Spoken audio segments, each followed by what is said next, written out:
Welcome to Rates and Barrels. It's Tuesday, October 21st. Derek Van Riper here with Eno Turns. On this episode, we discuss the Blue Jays advancing to the World Series, a huge home run from George Springer, making all the difference. We'll talk about the decisions that led to that matchup and everything that transpired throughout Game 7. It was a great series. Unfortunately for Mariners fans, it did not go the way you had hoped. If you were a neutral observer, just a fan of baseball, I think you came away highly entertained, not only by Game 7, but really by the entire book of Jays Mariners here in 2025. We'll take a look at where things go from here for the Mariners. And just a heads up, we got a full World Series preview episode coming on Thursday. So if you're saying, how come they're not talking about Jays Dodgers today? That's coming Thursday in great detail. Let's get started. Eno, that George Springer home run will have a special place in Blue Jays fans' hearts for a long time. I think our friend Joe Sheehan made this pretty clear in his newsletter. There's no home run that will ever be bigger than the one Joe Carter hit to win Game 6 of the World Series and flip that game and win that series with a walk-off. But Springer came about as close as you can. And the thing everybody wants to kind of walk through this morning is, why was it Eduard Bazardo in that spot? And I think to understand how you get to that position, you got to pull back and look at the game as a whole. George Kirby went four innings of one-run ball. They brought in Wu. Wu got through 2 and started to pitch in the 7th, walked Addison Barger to begin the inning. It looked like his fastball command, especially in that sequence, was starting to go. And it's so hard to know for a starter that was injured at the end of the season, was coming back in relief in this series, how hard you can push a guy like that. So at that point, after that walk, you hear the booth. You hear Joe Davis starting to ask, why not have Andres Munoz ready? Because it was Bazardo getting ready at the time. Wu stays in to face Isaiah Kiner-Falefa. IKF pushes a single through the middle of the infield. Now you got 2 runners on. It's a really tight situation. Wu stays in for one more batter, gets Andres Jimenez on a sacrifice ground out that advances both runners. So you got runners on second and third and 1 out.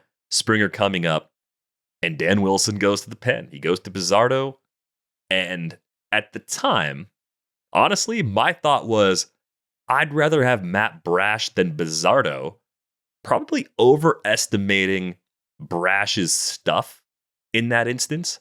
But there were other considerations as well, right? We've talked about reliever decay.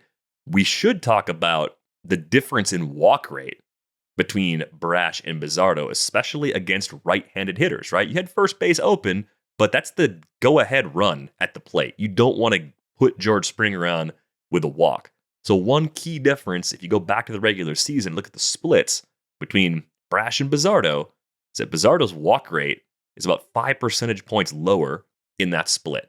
Slightly lower home run rate on the season, too. I think you and I would both agree that's pretty noisy. I don't know if that's really something you'd lean on, but the walk rate difference might have been a factor in the calculus as well.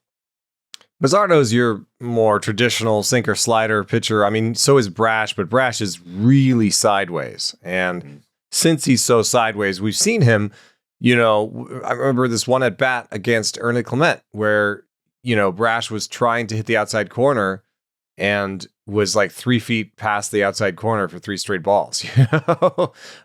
So I think being super sideways makes it a little bit harder to hit the zone, which itself is more of a vertical space than a sideways space. On top of that, I don't normally go to results so much, but Bazardo, for the season had a 166, 231, 261 line against righties. So he was dominant against righties. And even when you look at something like a stuff number, you say, 104 stuff, not that great. Well, that's factoring in the lefties he saw, because stuff does care what the handedness of the batter is. And so his stuff number is higher against righties. He's dominant against righties. I have a little bit of, I feel for Dan Wilson because I can see how you arrive at this situation. Bazardo's been good for him in the playoffs, been good for him all year. He's been dominant against righties, and he's less likely to walk the guy. I pick Munoz here in this situation, though, because Bazardo was facing Springer for the third time. And we've been talking about this ad nauseum on Rates and Barrels here, but I thought, and I think I'm going to write this up today, I thought it would be interesting to look at the reliever's third time through penalty. So this is the reliever's first time through OPS, the second time they face a batter, and a third time in one series.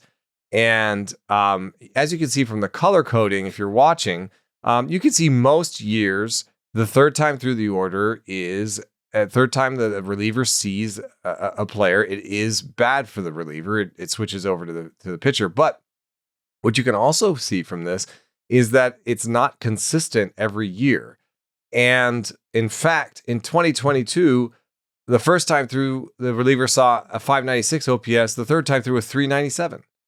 And to get to the money shot, per se, in 2025, the first time reliever has seen a guy, 716 OPS. Second time, 669. Third time, 654. So we've turned it on its head this year. That's noise. I think the overall effect is clear. But when you have this much noise year to year, the question is, how much do you put on this? Like, how much weight do you put on this? But factoring in this, plus, so Bazardo, third time facing Springer, right? And then you don't want Brash to go in there and walk in a couple runs. In fact, in terms of run expectancy, with guys on second and third and one out, you have 1.4 run expectancy. So you're like right on the line of like, we can maybe get out of here 3-2, or it's gonna be 3-3. That's flips. Once you walk the bases loaded, with one out, now you're either tied or losing by run expectancy. And run expectancy is, hundreds and hundreds of plate appearances and telling you exactly what has happened in the past. So I want to avoid the walk, as you do. What I do is I bring in Munoz and I say, I'm going to finish the game with Brash. And if Brash has to face Springer, at least it won't be Bazardo for the third time. It would be Brash for the third time against Springer. But you're hoping that there are not two guys on the next time Brash faces Springer. So none of the options, I think, is as clear as it might be being made out in some corners of the internet today. Right. And when the worst possible outcome happens, you're going to reside in second guess hindsight city for a long time. And I get that. I understand the frustration. To me, this probably felt a lot like the 2018 NLCS felt for me, because the Mariners got on the board in the first, Julio homered in the third, Dumper homered again later to make it 3-1. Like, once Cal Raleigh homered off of Varland in the fifth, you're feeling great as a Mariners fan at that point. You're on the gravy train with biscuit wheels, right? It's all locking in. So to have that snatched away around this pivotal decision that went as wrong as it can go, you're going to live in that headspace for a long time as a fan. I completely understand that. And I do think you highlighted the important part of maybe why he decided not to go Munoz in that spot, was knowing in the ninth inning they're going to have this problem too, most likely because of number of outs, the runners on base, the low probability of just getting everybody out before that. You're probably going to see Springer and maybe even Vlad in the ninth inning. Especially because the bottom of this lineup makes so much contact, Right. Like, that's the most likely outcome. It's just a breeze that you can just strike out three guys in a row or whatever.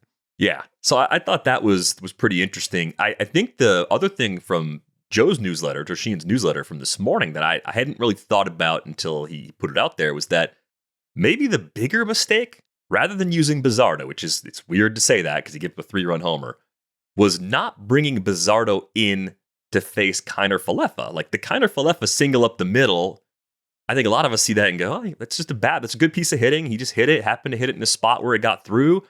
But maybe a fresher reliever does better in that spot.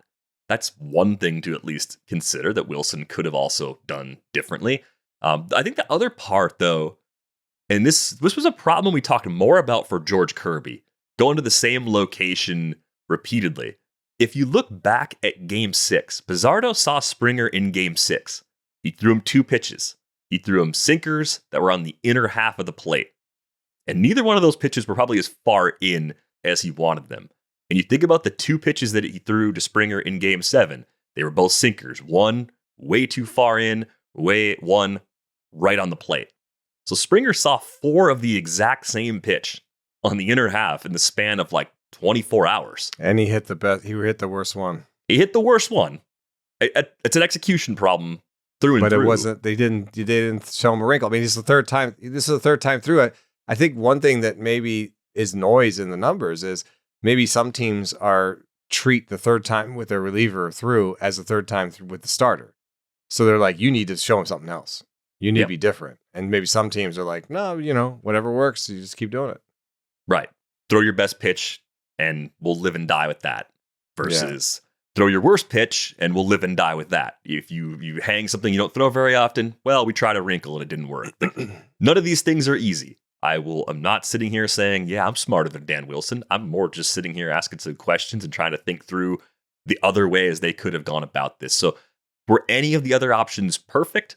No, they were not. And I think after thinking about it more today, I have a little more sympathy than I did as it played out on Monday night. Yeah. And, to some extent, you have to also just, sit back and applaud the player themselves. I mean, we talk a lot here about the decisions of the coaches. We talk about player development.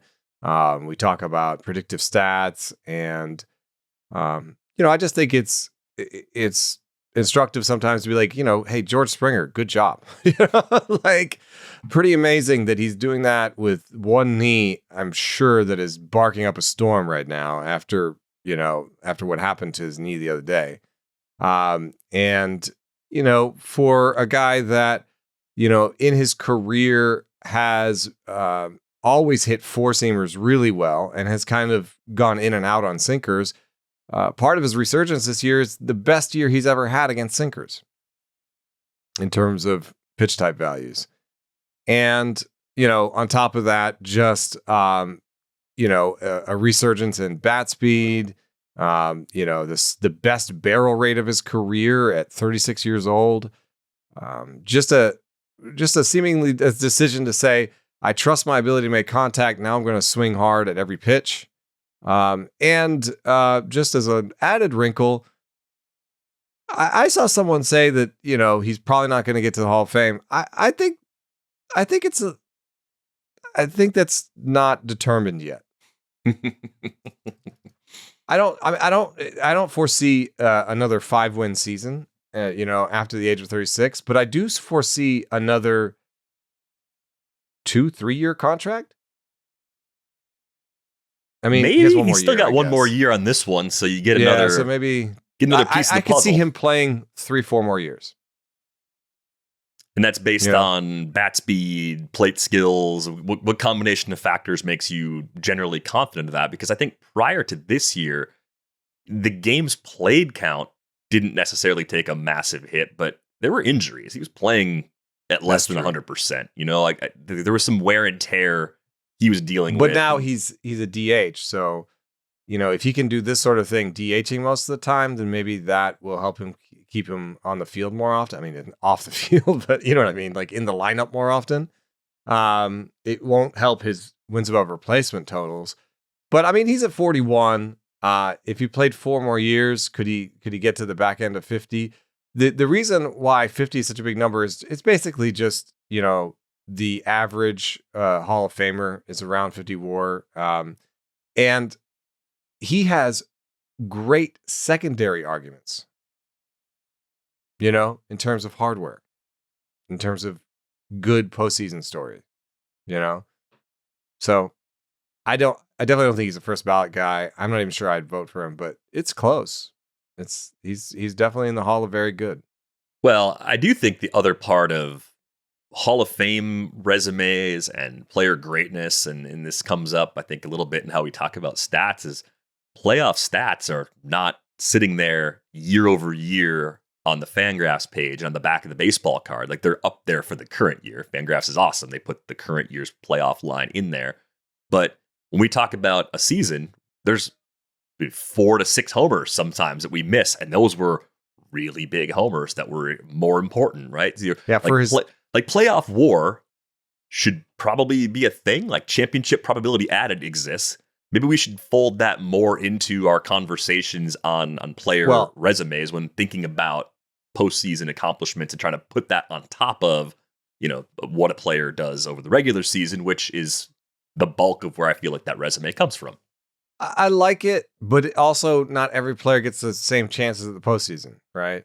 I mean, you could say, well, they should be able to elevate their teammates and get to the postseason, but the reality of the situation is that baseball is a 25, 26-man roster situation. So, it would be unfair to some people that never made it to the playoffs. If you could somehow add it as a cherry on top and be like, he's close, but, this puts him over the top. I think that there are probably something like 3 wins right there in the postseason for him because he's played 362 plate appearances with 23 home runs. And he's 38% better than league average across those at-bats. And a lot of those at-bats were when he was playing in the field as well.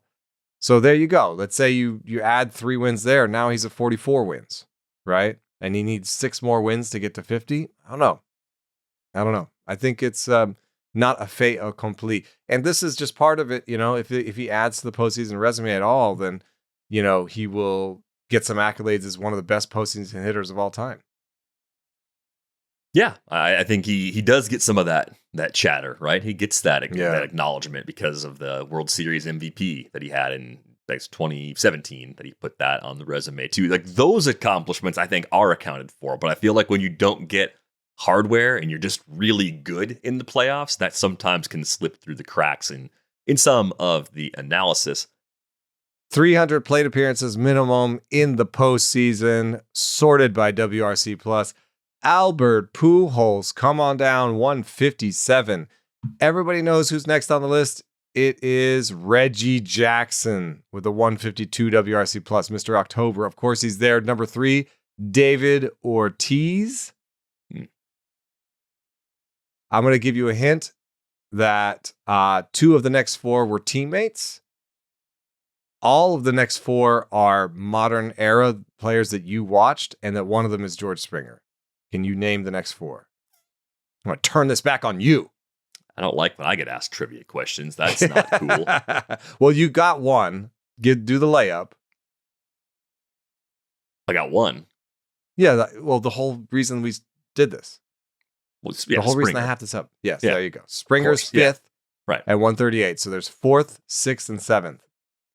I got to think we're talking about like Jose Altuve being mysteriously in here. It's a good guess, but it's Carlos Correa. It's Correa. Okay. 133 WRC plus. 7th best all time, minimum 300 plate appearances. That's funny. The other 2 were Dodgers at one point, but one is more well known as a Dodger.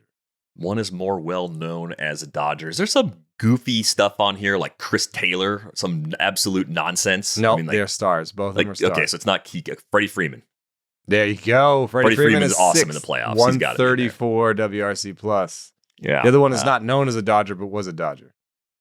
Was a Dodger, not known as a Dodger. That should be a pretty good big hint. That seems like a pretty big hint. All right, who is it? I don't have it. Manny Ramirez. Manny. Okay, yep. That tracks. 140 WRC plus, 4th best all time.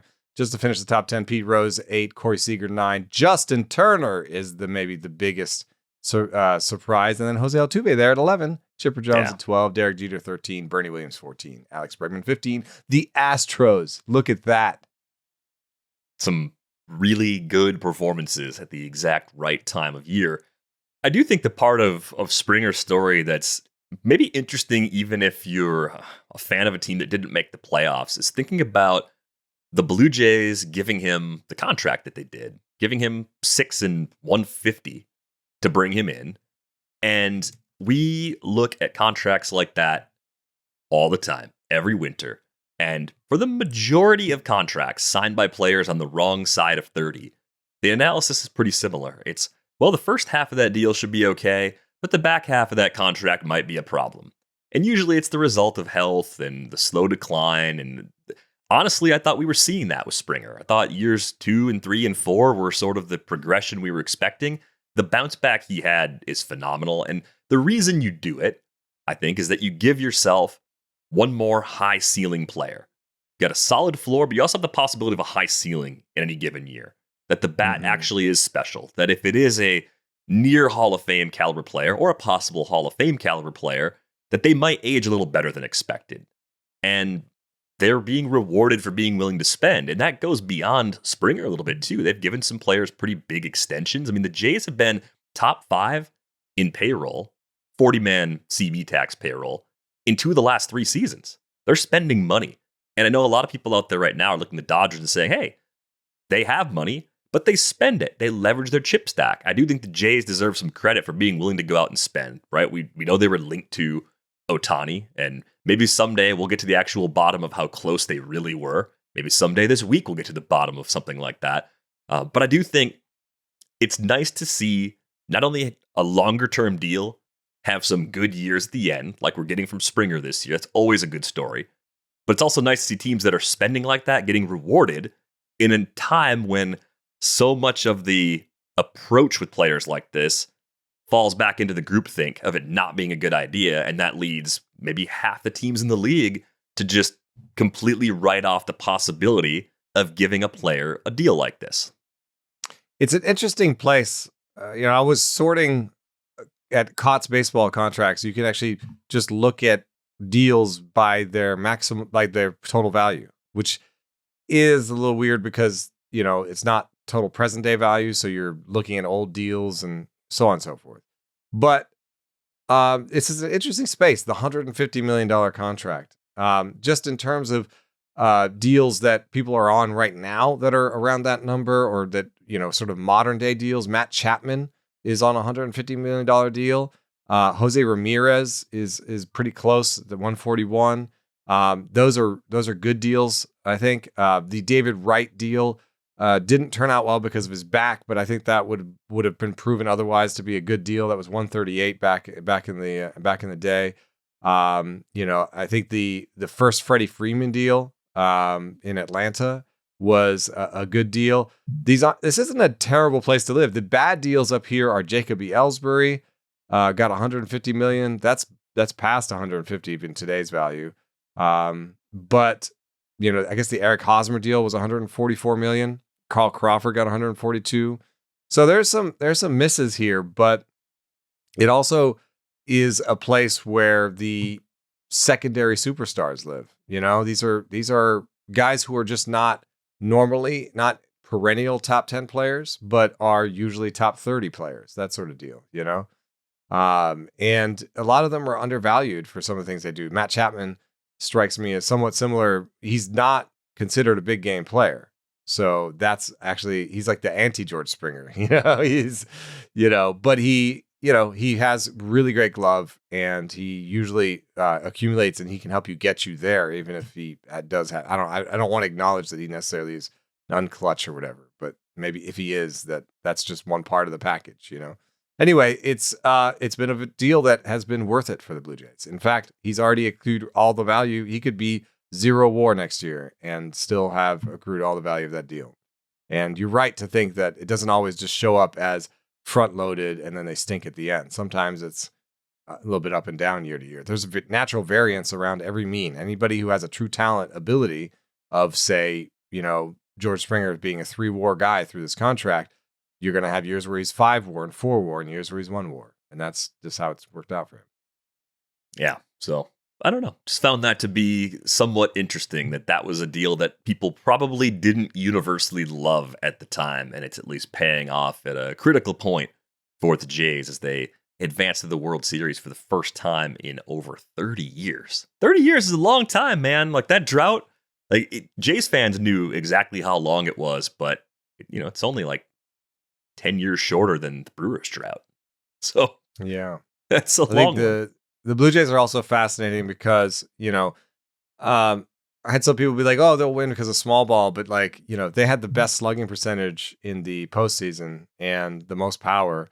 And I think that the real question that I've zeroed in on with discussions with people is like, how much can I step off of peak power, and bring in contact? Like, what's the best ratio of power to contact, right? Yeah. There's an intent and aggression toggle within that, I think, that maybe unlocks that peak power, and maybe you chase that more when you need it, or maybe that's part of the recipe of being able to do a little bit of damage against top end pitching, right? That's a problem they're going to have to solve in the World Series.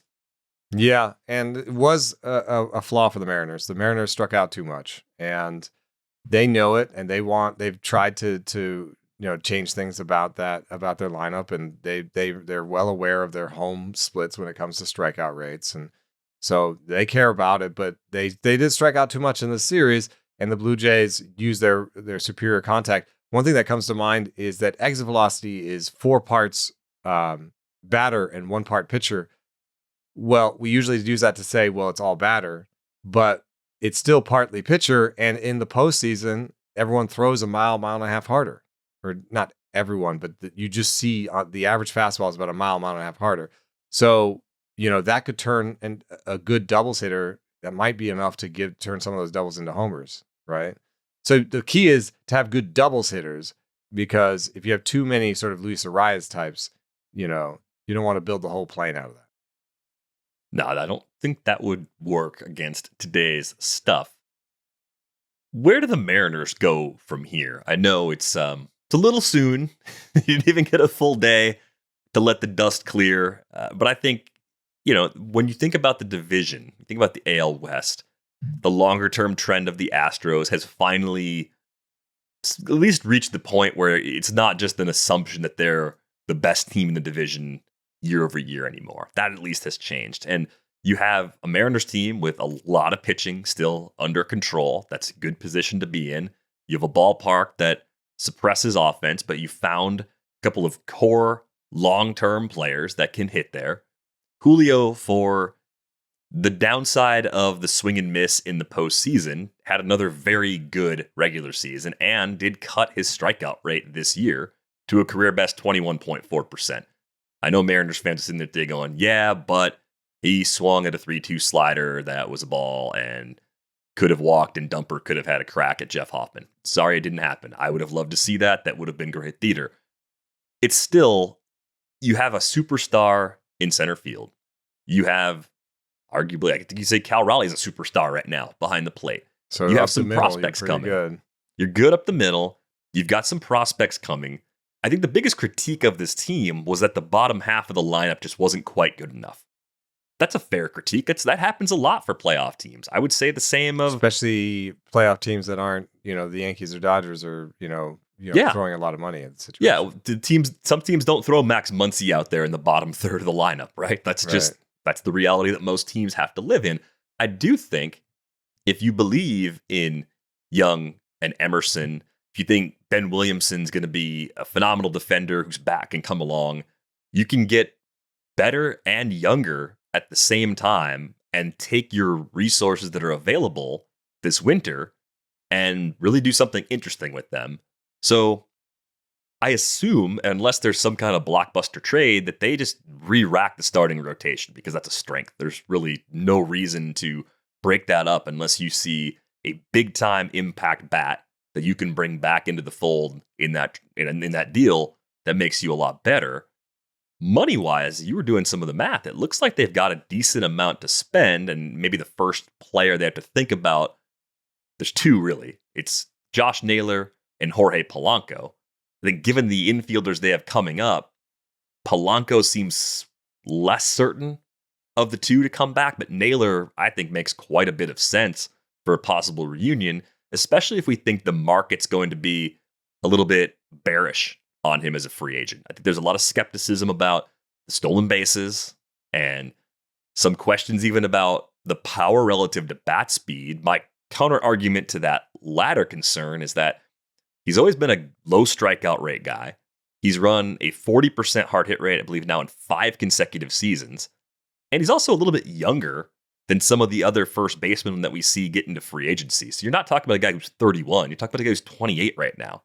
So I actually could see more reasons for bringing back Naylor than letting him go somewhere else, especially in the face of what I think is going to be a somewhat light market for him in the face of what he's done.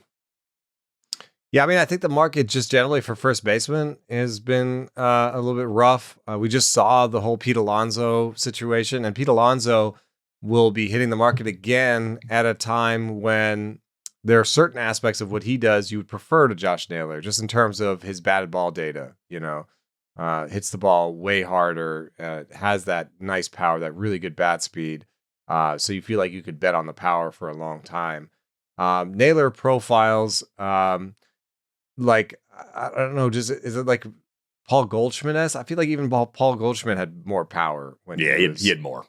Yeah, so it's an awkward situation where he does certain things that are, you would say, are good, like the contact rate. Love that.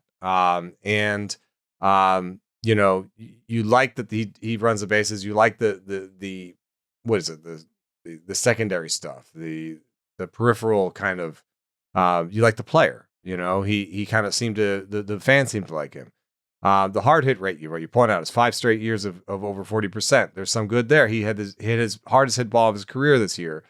But at the same time, like 7 to 8% barrel rate is what you can expect from this guy at this point in his career. You're not going to probably bet on the 30 home runs ever coming back. So you're like, this is a guy who can hit 275 with 20 homers every year. And if that turns into, on SportRack, they have 2 numbers for a player. They have his projected market value. They have his market value, and then they have more of a projection. And the market value is 3 and 45, which actually, at that number, I think the Mariners have to jump in. I think this was a great way to keep your strikeout rate low, keep the power up, and add to the middle of your lineup without getting another. They can't put another 6-7 year deal on this. I don't think with the way that they are as a team, they're not going to start going into the Padres territory with 3, 7, 8 year deals on one team. They have Cal Raleigh and Julio, and everybody else they're fitting around that, right? So it's 3 and 45. I like it. The other number is 7 and 100. And that's where it gets a little bit dicier. We were talking about $150 million deals. $100 million deals are a little bit weirder. The current players on $100 million deals are Brian Reynolds and Andres Gimenez. And I think that they both represent maybe the downside of giving a $100 million deal. I'm not saying that they're underwater totally and they're terrible players. What I'm saying is they're probably, the original, like the Pirates would sell Brian Reynolds probably. Well, the Pirates are the Pirates, but I think, Brian Reynolds defensively has lost value over the course of, but everyone does have that much defensive value, right? And Andres Gimenez, has retained his defensive value, but he never really regained his offensive value. So like these are flawed players that are good in some ways. I don't know. I'd be just a little bit more nervous about handing $100 million to Josh Naylor. Well, if it's $100 million over 7 years, that's not that much money 3 or 4 years from now. Tax yeah, that ends up being pretty small. I think that opens up a lot of possibilities. I'm still chuckling about Naylor trying to break up that double play in the first inning last night. Jumping and turning his head, just getting drilled in the helmet by Ernie Clement's throw. It's like, they're going to see that. They're going to notice that. I mean, and if he had the really cool shoes, the glittery blue shoes, like, buddy, you're not hiding from anybody. Give him the $100 million. No, they've got about $50 million, and they've got to replace first base, third base, and first base, second base, third base. But as you mentioned, you have Emerson, Young. So you could say we're just going to go Young at one of those places. I think you get Naylor. I'd be interested, like, you want to play Cal Raleigh at DH. Do you get the young guy and the old guy and get O'Hearn too?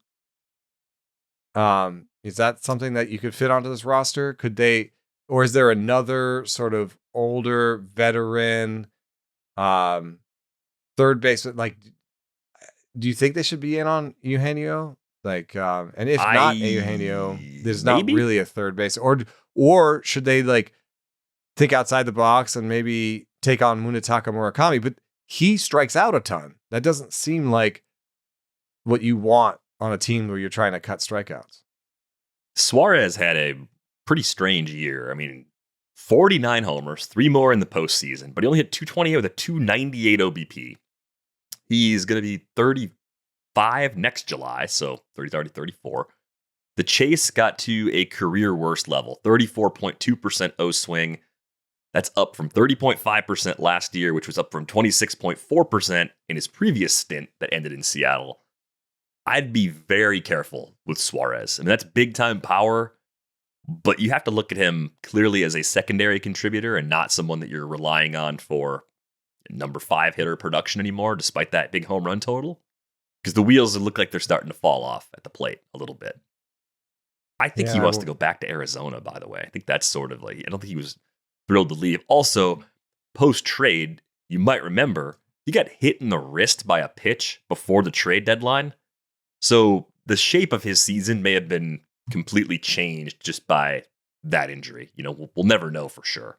But we've seen some really imbalanced seasons. Usually it's backloaded the second half. Usually Suárez is one of those guys that just goes off when the weather gets warm and has, 40% of his production in 1 month. He's that kind of bat.